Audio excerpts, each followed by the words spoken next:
The following podcast contains spoilers for Hancock. You have been warned.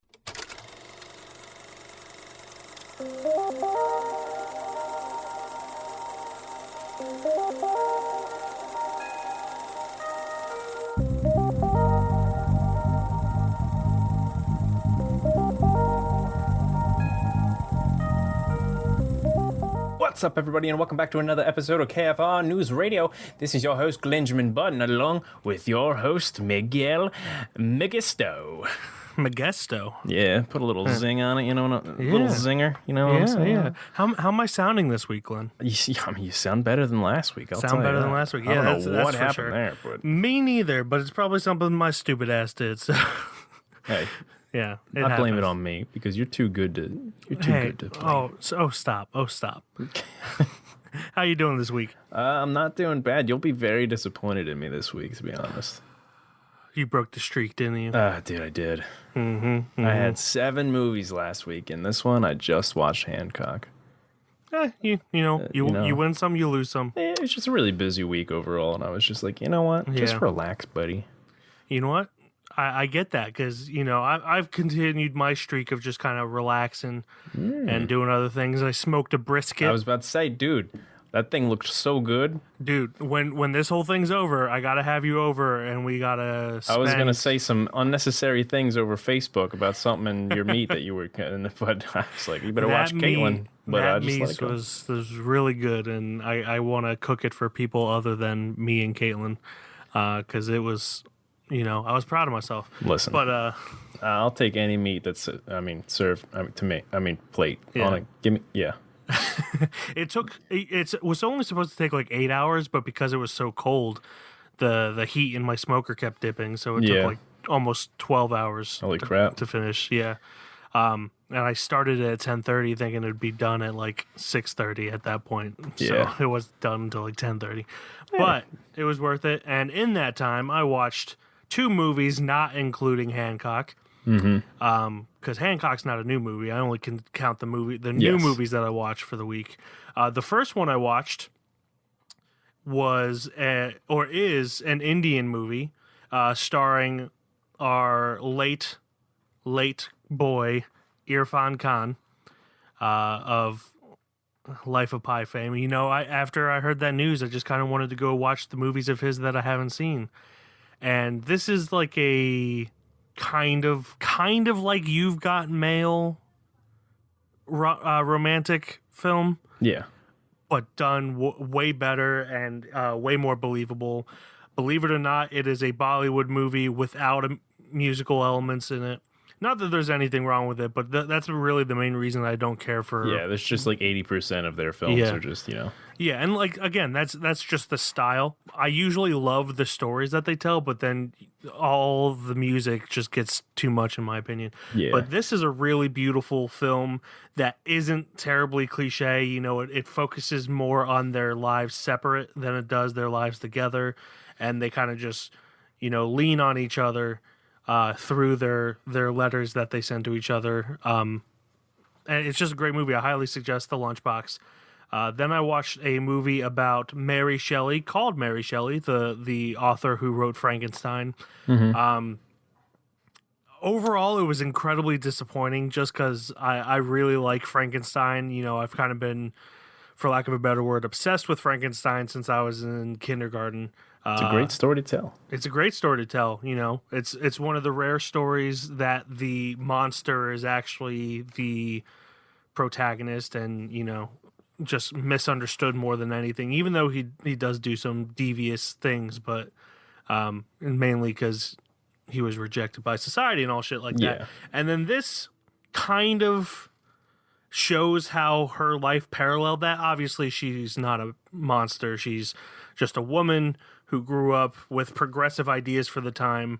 And being a woman author in the 1800s, she was often refused to have her name on her own work. So it kind of just showed like the similarities. So like overall it was okay. It was really good towards the end, but up until like maybe the last 15-20 minutes, it was just kind of very okay and kind of annoying. Damn, but just Yeah, I wish they would make a better movie about that. But yeah, that's all I saw other than Hancock. Okay. We kind of had a slow week, you and I both, which Yeah. is completely fine. Not I everything's expected, about I expected movies. to watch one at least, but I did Yeah. not. It was freaky. Yeah, but that brings us to some news. Unfortunately, I think our news is going to be kind of a downer this week. Oh yeah, it's gonna be super sad. Yeah, we already stated that the great Indian actor Irfan Khan passed away from complications to illness or surgery. I forget exactly what. But he was one of the great actors that I feel like a lot of people knew his face but not his name. He was in Life of Pi. He played Older Pi. Jurassic World. He was the owner of Jurassic World, who kind of had like a adrenaline junkie vibe. Yeah. Slumdog Millionaire. He a lot of people. He just had like a great subtlety about him and was very believable, very deep. I kind of added a lot of his movies to my Netflix queue afterwards, so I'm probably going to watch a lot of them in the next month or so. And I know other people died. I just forget. Yeah, I forget all except for one, but we'll save him for the last. Yeah. The next one for me that was a big one in at least my childhood was Little Richard. He was Little one of the, Richard, yeah. Yeah, one of the basically pioneers of rock and roll. Mm-hmm.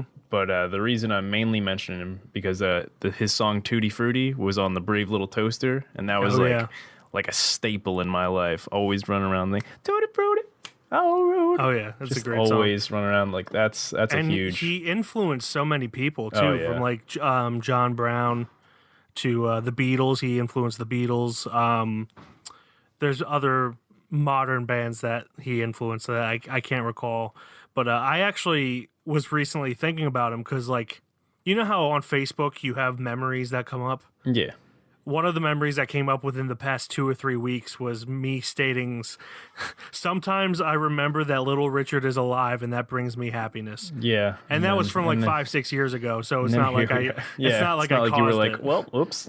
Yeah, but like he's one of those people. Like, I'm not gonna sit here and say I'm a huge fan of his.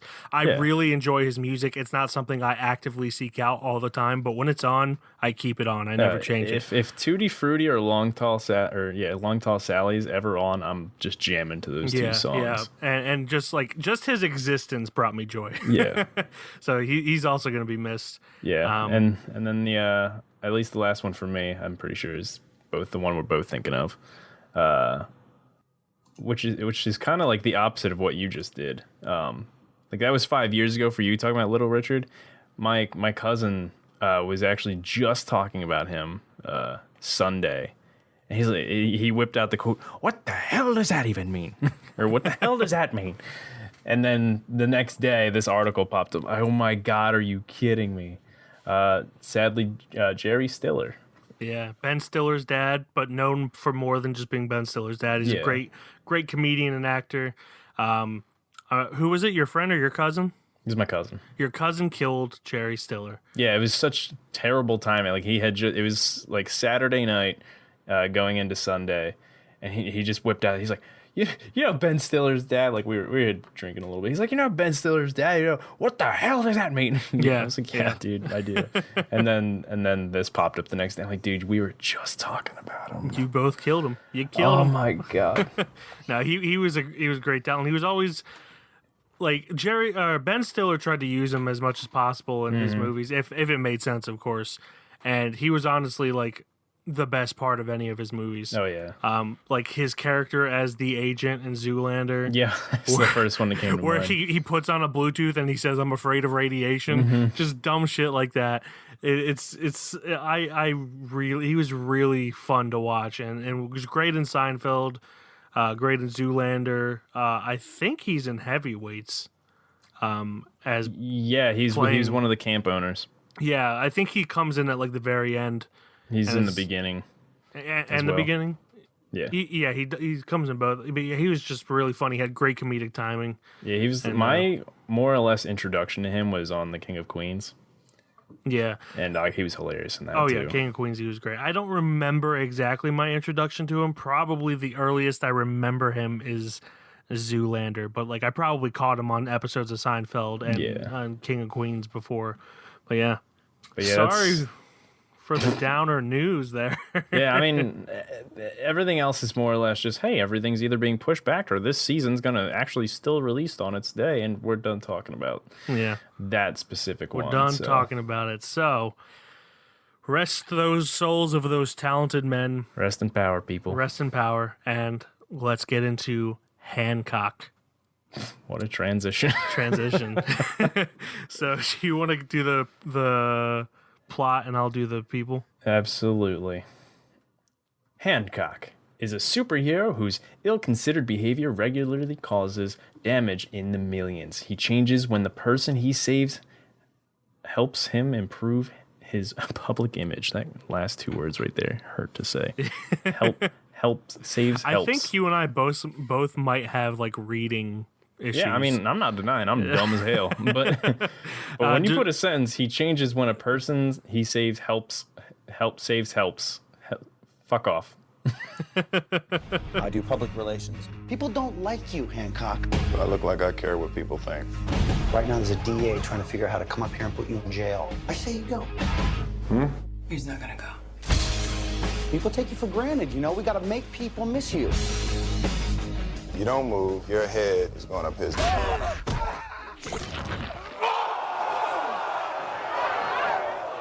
Jail watch day 5 and crime is still on the rise.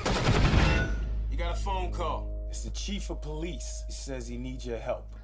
Anyway, who's in this movie? It is, well, first off, it's directed by Peter Berg and written by Vi Vincent No and Vince Gilligan of Breaking Bad fame. Vince Gilligan, Breaking Bad fame. I don't know Vi Vincent No. And starring Will Smith, Charlize Theron, Jason Bateman, and Eddie Marsan, as well as a few other people like Thomas Lennon from Reno 911, Johnny Galecki from Big Bang Theory. There you go.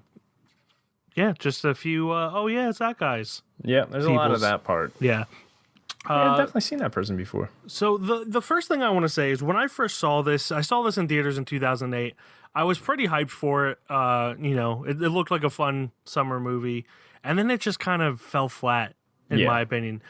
But the 12-year separation between then and now, I gotta say, like, I was a little harsh on the movie. It's not a great movie. I'm gonna say that right off the bat. It's not a great movie, but for the most part, I enjoyed it this time around, at least way more than when I watched it in theaters with the overhyped expectations. Yeah, I know for sure I've seen it in theaters, but I may be like getting the day mixed up. I'm pretty sure I've seen this with my mom, and we both went to see it. I was never really harsh on it. I thought it was just an okay movie my whole life, and then rewatching it, I was just like, yeah. Yeah, this movie came out around the time. This is going to kind of sound like me being slightly pretentious. I'm not at all. All movies are great. All movies have reasons to be around. But it came around when I started getting to more like deep artistic movies, right around when I was like 18, 19 years old. And I was, back then, believe it or not, I was excited for Marvel movies. I thought they were going to be all great. They were all fun. I enjoyed them a lot. This is not the man that I know. It's not the man. Who the hell is this man on this mic? The man that you know has since watched a lot of depressing independent movies, which I feel personally not more enjoyable to watch, at least from an entertainment standpoint. That's the man that made me the man that I am. are better made movies, and this was just one of those times where it's just like, you know what? Maybe blockbuster action-packed movies aren't great, and I'm kind of glad I'm getting away from that because I'm at a point now and have been for a few years where I can separate movies from what they are compared to my expectations. Like I can adjust my expectations better, or go in with lower expectations for a movie like this, which I think is always best. But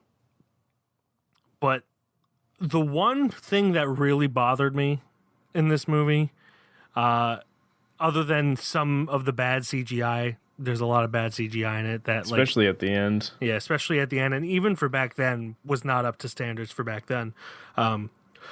But It kind of reminded me of Suicide Squad because Will Smith said that, "Call me asshole one more time." I didn't even catch that, to be honest. And it just reminded me of you talking about like how he said something similar to that in Suicide Squad and then never did anything. At least in this, he did something. Yeah. But like it just reminded me of that. And it's just like, that's just, I feel like whoever wrote that, I'm hoping it's Vi Vincent No and not Vince Gilligan, thought it was more badass than it was. Because then he had Charlize Theron do it for the Call word me crazy. And One more time. It just didn't work, in my opinion. And that's mainly what the problem with this movie is. I feel if this movie was an R-rated comedy, would have been leaps and bounds better. Yeah. For sure, I think I've never actually been hard on this movie. I think the concept, like the core concept of the movie is there, and I really enjoy it. I agree. But there's just like definitely a lot of cleaning up on the details that like it could have like been worked on, because it seemed like a cheaper budgeted Michael Bay movie, to be honest. It really did. It's just I'm just scrolling down. One of the only review that pops up right now is "Fix the final act, please." Yeah. Does this person think they're gonna remake it? Like there's a lot of talks about Hancock too. Well, I think they will make a sequel at some point, just because they're redoing everything. But like, I would honestly just rather a reboot than a sequel. Yeah, reboot. Like this is the perfect candidate for a reboot. Great concept. Yeah. Great bones, but bad execution. Yeah. The budget for this was $150 million, which is slightly low for a movie like this back then. I was gonna say it is kind of low considering. Yeah, it's pre-Avatar, so it's not super low. I would say it's probably about $50 million lower than what back then would be for a big budget action movie would normally be. But like, yeah, like it has a lot of great aspects to it. I think just the idea of a drunken Superman type creature is great. I'm sure there's people that didn't like this, but like the implications that they were victims of like racism in the 1930s was a strong thing to put in 2008. Like nowadays that would be cliche, but back then that was kind of, I don't want to say it was the first of its kind, but like, it was bigger than it is now. Yeah, back then movies like avoided racism and stuff like that. And now it's more of a widely talked about thing. Yeah. But yeah, I thought that was great. I honestly completely forgot that Charlize Theron was a superhero as well. Or God, angel, whatever they're called. That's one of the things that I'm ultimately fuzzy on still. Like I enjoy the movie. Like I don't hate the movie in any way. Like I actually I don't love it or hate it. Like it's in the middle ground there. It's really nice. But the fuzziness on the details of their background, and I'm sure if there was a sequel, they'd like obviously just be on that a little bit more. But I honestly wouldn't mind like the first act being about that specifically. Yeah. Like the movie is what, an hour and a half. Make it like 2 hours. Make the first 15 minutes about that. Make the third act not as rushed, because that was a big problem. Oh yeah. But I'm sorry I cut you off. No, you're fine. Just the fuzziness on their origin. Like they were just like gods, angels, like whatever. Now we're superheroes, whatever you want to be called. I'm like, all right, well, what are you actually? Yeah.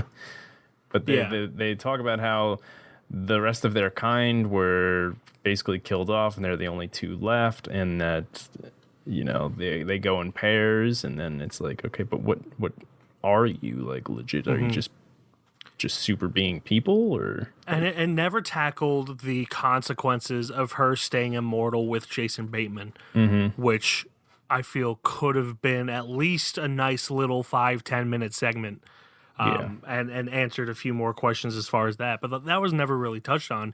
Like Jason Bateman never even asked it. It was never like there was no consequence to that at all. He glazed over. He's like, we're good now. Yeah, Hancock's exactly. in New York, we're good. One compliment I do have to give to this, but it also comes with a negative. Eddie Marsan as Red, who's like the bad guy, gets his hand cut off in the robbery. At the end, he gets his second hand cut off. I think he did a really good job with what he had, but his character was super underdeveloped. Like I thought, for sure. He was just like a little baddie henchman guy. Yeah, I thought his performance was really intriguing. You know, kind of like for lack of a better phrase, the Southern Belle accent, like the Southern charm. Yeah. I thought that was really interesting, and he didn't go over the top with it. And then, you know, they just never talk about him at all. His climax at the end is real quick and ends pretty much right when it begins. Yeah. Which is why this person says, "Fix the final act, please." I'm assuming. But it just felt rushed. It felt like they had a lot of good ideas and just either didn't want to spend the time to expand on them, or just wanted more time for sight gags than they did story. But I feel like this is a movie that could really benefit from having a more developed story. Yeah, just even if either half an hour's worth more, or rated R, or both. Listen, tickle me pink here. Both. Yeah, I mean, I honestly think if they make a sequel, they will make it rated R. Logan, Deadpool, Deadpool 2, those movies have proven that people want to see R-rated superhero movies. And this is the perfect candidate for it. It's essentially Deadpool without a Superman aware Deadpool. without a super aware character. You know, like it's more realistic. I use that word extremely lightly. Well, yeah. As far as like the guy who feels alone, being depressed, and all that, and becoming an alcoholic, because he wants to avoid everything. But there's one thing I can't glance past in this movie. Okay. Do you, like, when he saved, well, not only, all right, maybe two things. Jason Bateman's the best. I love him. Yes. I have yet to see something that I dislike him in. Yeah. So when he saves Jason Bateman, how many people do you think Hancock killed on that train? Well, it was a freight train. Which I thought that too while I was watching it. I was like, my man just committed genocide on one train. Which is why there's a shot in it where they show all of the different freight cars piling up. But he definitely killed at least 2 people, because I'm pretty sure all trains have to have 2 people in the engine. Don't quote me on that. I could be wrong. It might only be 1. Either way, he definitely killed at least 1 person. It's either killed or they're for sure paralyzed as hell. Yes. And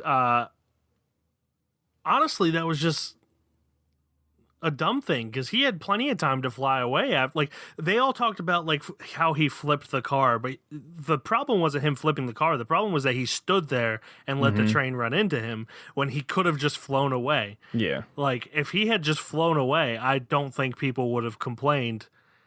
They weren't complaining about what happened to the car. That's also the nice thing about the movie too, is that like that's his character, is he'll just do things and not even think about it, and then next thing you know, it's going to cause all the consequences in the world. It made sense for his character. Yeah. But I don't think it was shot well, because I think it showed that he had plenty of time to fly away, especially with how fast he flies. And B, the argument was about what he did to Jason Bateman's car, not so much the fact that he didn't take 5 seconds, which he clearly had, to get out of the way. But yeah. Yeah, I mean, the only other thing that I have to talk about with this movie is Michelle, who, when I first watched this movie, is that little blonde-haired kid. Blonde-haired bully. My first ever, like, introduction to that kid was him playing a younger Michael Myers and him murdering his family. So it's really weird to transition from seeing that to watching Hancock. Yeah, in the Rob Zombie Halloween movies.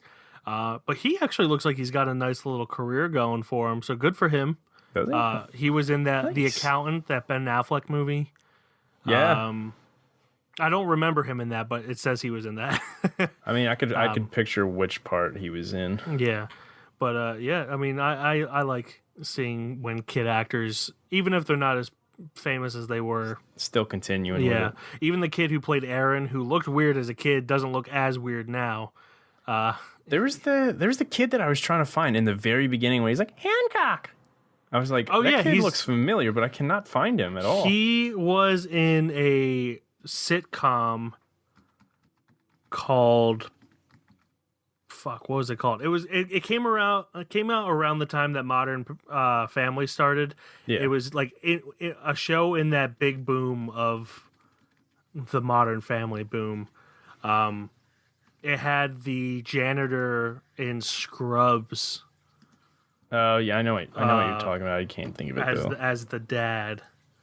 Yeah, I'm gonna. doesn't find help. it. I don't really watch sitcoms that often, so Yeah.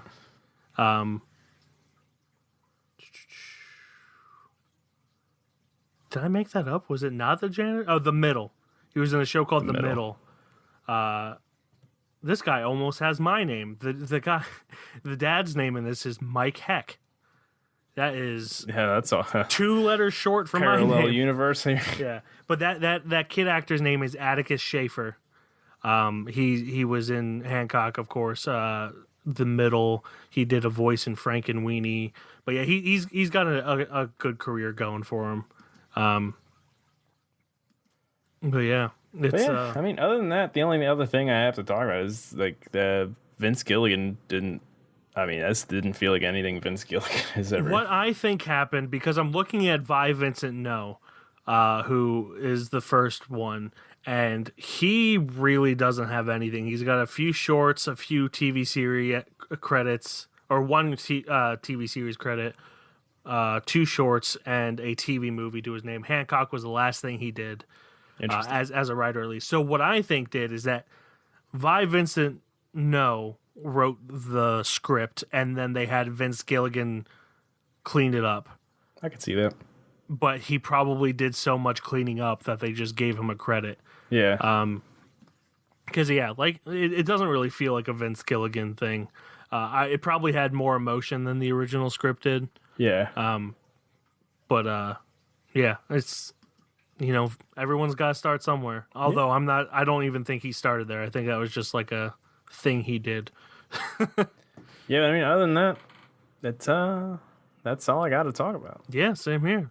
So, does Hancock deserve to be a golden little shelf boy with his pants hiked up high and a nice salute to the grand old flag of celluloid that is film? I don't know what I'm talking about. Does it deserve to go on the shelf? What? Just ignore me. I tried to do something different. It did not work. Just sitting there looking at a kid with his pants really high and saluting things. Well, I was gonna say pants around his ankles, but I thought that'd that's be weirder. even worse. Holy Yeah, shit. that's why I said pants hiked up high. But I was thinking of more like making him a Boy Scout. But anyway, do you believe that Hancock should be a shelf boy? I think I've watched this movie like dozens of times. I won't say dozens. I've definitely watched this at least like less than 10 times in my life.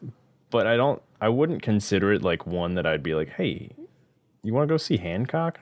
Yeah. Often. Like if it's on, I'll probably watch it, to be honest. But other than that, I don't think I'd care otherwise. I don't know. Yeah. It's tough.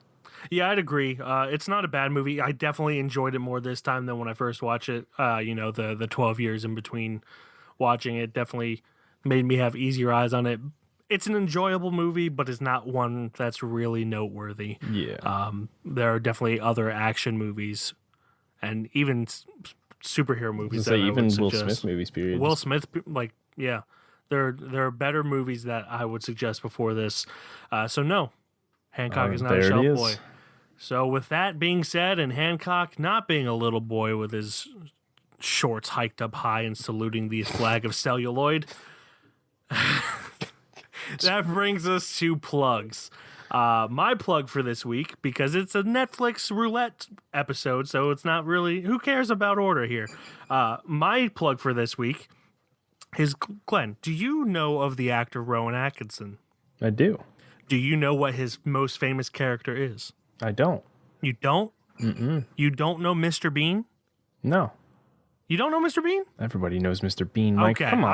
I was gonna say, how do you know Rowan Atkinson but not Mr. Bean? Mr. Bean is probably one of the funniest characters, funniest sketch shows ever to ever be created. I'm saying that with full confidence that most people would agree. And I found on YouTube It's a channel called Mr. Bean, and they have a Best of Bean live stream where it is just 24/7 Mr. Bean episodes. You don't have to sift through it. You can just watch Mr. Bean episode after Mr. Bean episode and just keep it on a loop. So that is going to be my amazing. plug. Yeah, that is going to be my plug for this week. Best of Bean on YouTube on the channel Mr. Bean. You could just type in Mr. Bean live stream and it'll pop up. And right now they're showing a clip from Mr. Bean's holiday where he asks someone to take a video of him on the train. And it's way more complicated than it needs to be. And it's, hilarity ensues. So that's my plug for this week. All right. My plug is going to be more dedicated to Jerry Stiller. On YouTube, if you go to Jerry Stiller Tribute, and what the hell does that mean? There's that blooper reel of that whole scene where his Frank Costanza's son is obviously in I wouldn't say jail, but getting ready to be arrested and everything, and he's just like, What the hell does that mean?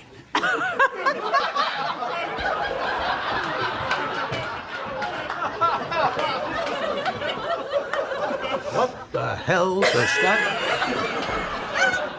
It's one of the funniest deliveries, and everybody in the cast just starts dying because it's so funny. Yeah. I've now watched it at least 20,000 times since me and my cousin killed him. Apparently, yeah, you definitely killed him.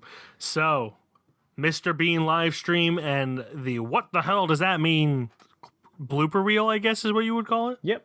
Yeah, those are both on YouTube. Those are our plugs for this week. That brings us to next week's assignment, which is my choice this week. Glenn, did you know that? I did know that. Because I also knew that, and that is why I have one picked out already.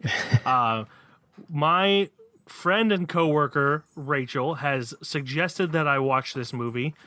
She keeps bugging me about it, so you know what? We're going to watch it. It is an Italian movie on Netflix. Netflix sponsor us. Please. Called Happy as Lazzaro.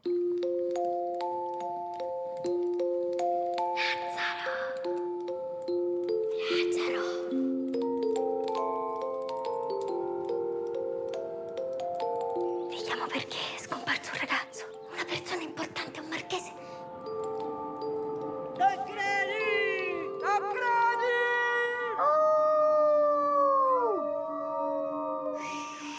Lui è il marchese Tancredi De Luna, è il padrone dell'inviolata. Gli esseri umani sono come bestie, animali. Liberarli vuol dire renderli consci della propria condizione di schiavitù. It is written and directed by Alice Rohrwacher, which is not an Italian name, but you know what? It's a name, and it's starring Adriano Tardiolo, Agnesa Graziani, Alba Rohrwacher, and Luca Sciccovani. And it is about an unceasingly kind Italian peasant and his family are blatantly exploited by a tobacco baroness. She said that it is right up my alley. What she said is that she assumes that I like things that show that humanity is flawed and cruel. And I said, have you been reading my diary? No, I don't. I don't think that that's a rule, but I do like things that kind of follow that. So yeah, we're gonna either tell her she's right for recommending this, or tell her to never recommend anything ever again. Like most of your other coworkers. Yeah, like most of my other coworkers. No, she's got good taste. We talk about movies all the time, so I'm optimistic about this one, especially with a 7.6 on IMDb. So our assignment for next week is Happy as Lazzaro on Netflix. Netflix sponsor us. And that brings us to the end of this episode. Thank you, everyone, for listening. Hopefully the quality in my voice is better this week. As always, there was 2 or 3 weeks for me, but yeah. And you know what? Yeah. As always, you can look at our website, KeystoneFilmReview.com. On Instagram, we are Keystone_Film_Review.